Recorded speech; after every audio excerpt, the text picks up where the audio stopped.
আসসালামু আলাইকুম। জননেত্রী শেখ হাসিনার লকারে মিলল ৮৩২ ভরি স্বর্ণ অলংকার। জাতি কি কি জাতি!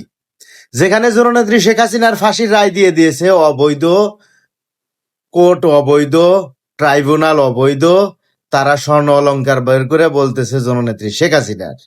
এই জাতি আর কবে শিখবে? ওকে ধরে নিলাম শেখ হাসিনা এ নিয়েও বক্তব্য দিছে যে যদি আমার এই স্বর্ণ অলংকার হয় তাহলে ওই যে বস্তিতে আগুন ধরছে, এই স্বর্ণ অলংকার গুলা আগুনে যারা পুড়ছে ক্ষতিগ্রস্ত তাদেরকে দিয়ে দেওয়া হোক। দিচ্ছেন না কেন? দ্বিতীয় কথা, জননেত্রী শেখ হাসিনা এই স্বর্ণ অলংকার দিয়ে কি করব?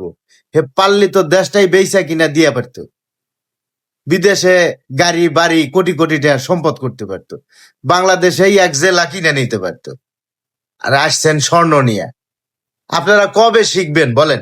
আর এই সমস্ত সাংবাদিকরা, কোনো নিউজ নাই, শুধুমাত্র জননেত্রী শেখ হাসিনা, আওয়ামী লীগের নেতা কর্মী, এই আছে, আর কোনো কিছু নাই।